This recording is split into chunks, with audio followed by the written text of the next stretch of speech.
Alright, installing these handlebars. Got the switch housings. Obviously we need to extend the wires. Got our kits. So I'm basically going to show you how I do this. And I don't like pulling these sheathings through. I've had them a few times where they get stuck inside the handlebars and it makes this big mess. So if you buy good quality handlebars, there's no real need for it. You know, sometimes when you buy cheap bars, they'll be like slag on the inside, or where it's welded, or sharp edges. A good set of bars, all that stuff would be taken care of. So basically, and these things come where you can depin these connectors and then basically fit this in there and repin it, so you don't have to do any work. But I don't like doing that, because if one of these comes undone inside the bars, then you got a huge problem, or a problem you got to deal with again. So what I'm going to do is make sure I have all the right colors. So now how I go about this is I'll cut these ends off, each one of these, and if these are all the same length, you know, where you cut these, it'll end up being the same length. So, but I always want to try to stagger the cuts. You don't want them all in one bunch because you have a huge knot. So basically, I'll just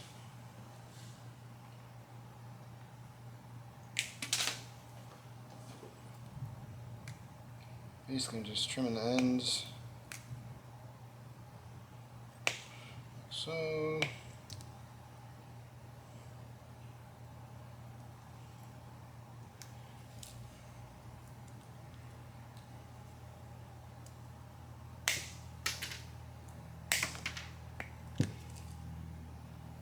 They're all the same length.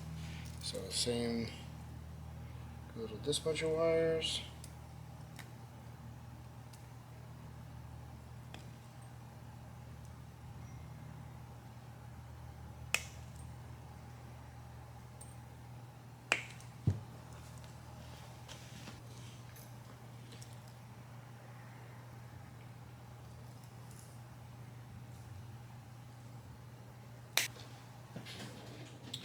Alright, now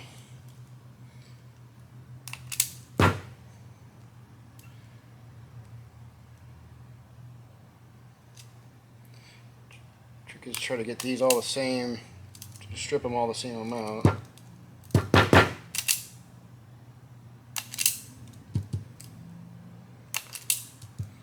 basically I use this pin as a reference.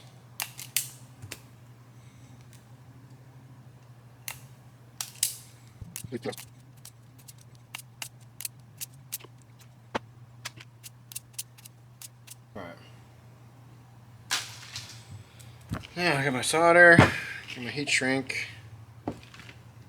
Basically it comes with a bunch of it, so cut these in half.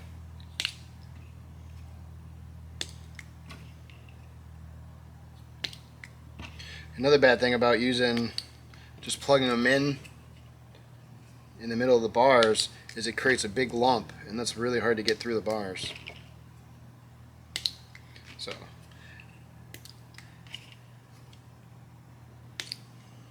okay.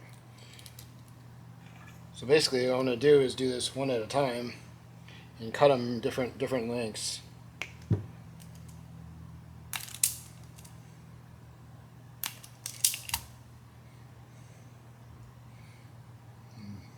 I usually like to make a pretty good mechanical connection.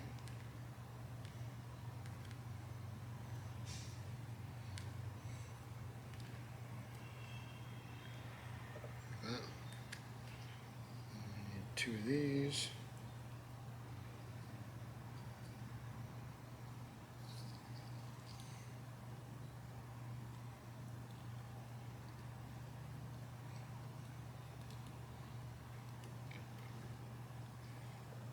Now, as long as I made a pretty good mechanical connection, I can keep going. I don't have to really worry about soldering them at this point.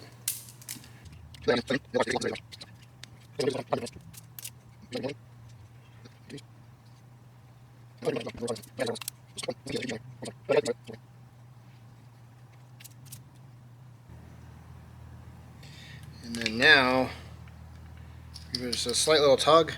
All the wires are the same length. So real nice and clean. So now it's just a matter of soldering these, making this connection here. So I usually get a piece of wood or something to prop these up. And then soldering gun. I like these Wall 1864 guns. They're real good. They get hot really fast. Just pressing the trigger. Use a little wet rag to clean them off. And basically, just heat up the wire.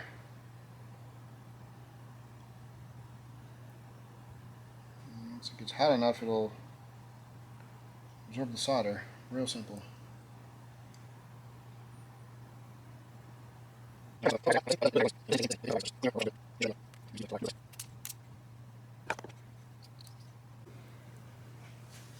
going to heat shrink these.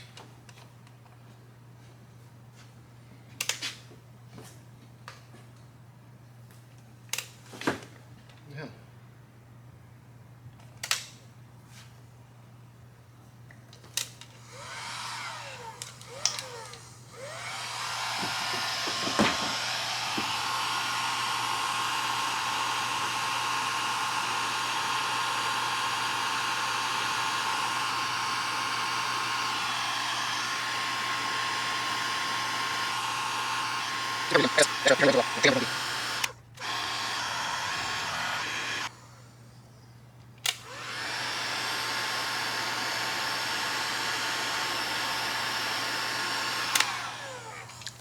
Matco tools.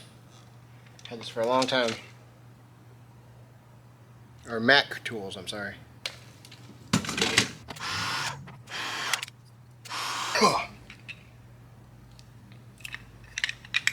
Alright.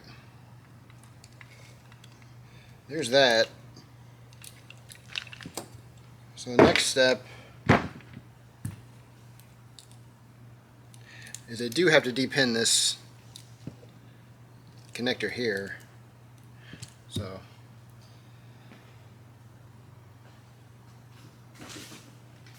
get yourself some paper. This connector is the black one,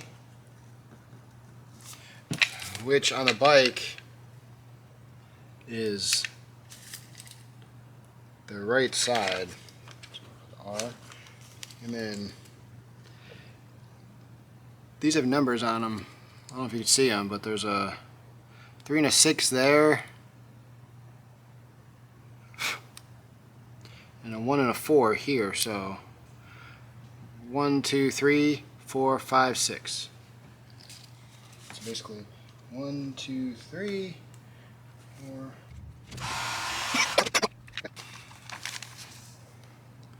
That's my notes. All right. So this one's done. Now I got to do this one. It's the same thing, so I'm not really going to record it.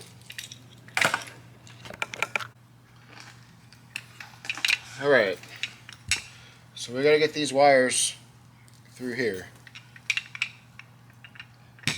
and we got to pull them through there. So the easiest way that I found is take some twine,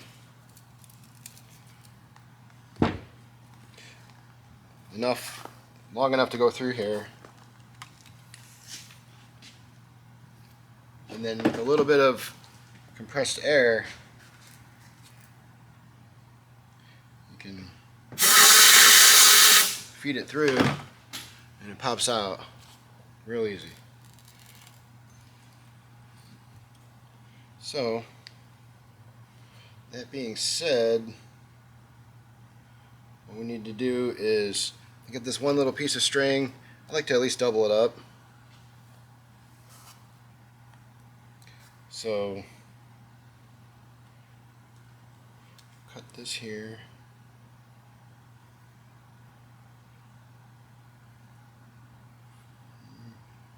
Tie a knot in a loop, like so.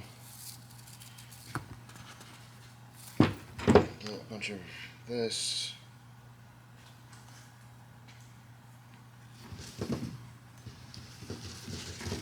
Basically enough to go through there.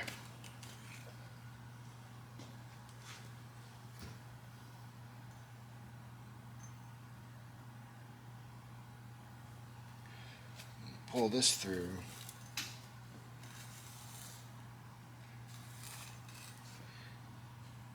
And now I got 2 strands, so nice and strong. Get rid of this. And then I take my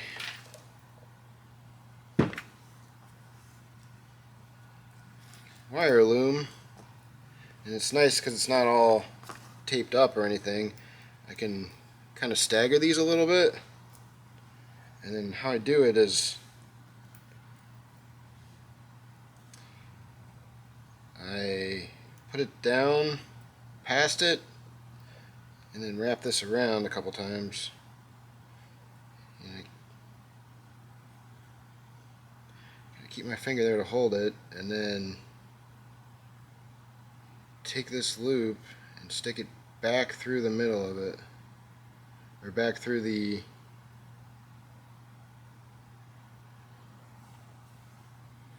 wire, or back through the wrapping that I just did. I don't really know how to call this. And once you do that, it's kind of like a noose. It's not going anywhere. It's not going to damage anything. And I take electrical tape, start at this part of it, start at the knot, and then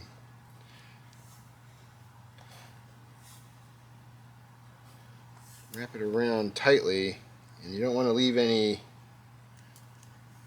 like gaps or uneven parts of it because it'll snag on the inside of the bars.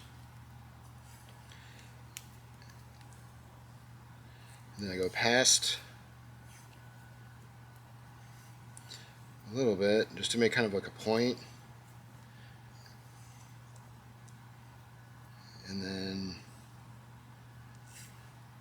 go back just a little bit. And now there's this.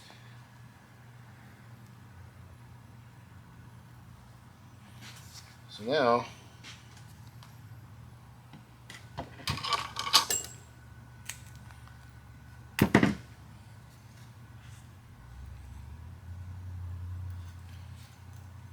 basically you take my ropes, pull them from this side, and feed it in with your hand. And these bars are really nice. They're bent, they're not welded, so it's not, there's no, sometimes there's a weld here and a weld here, and you got to kind of fish it through and get it to get past ledges and stuff, but that was real easy. Kind of misleading how easy that was, because it's never that easy on most bars.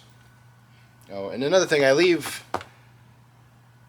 this padding on here just so I don't scratch anything with, you know, all the stuff that I got going on here, tools and whatnot. And then you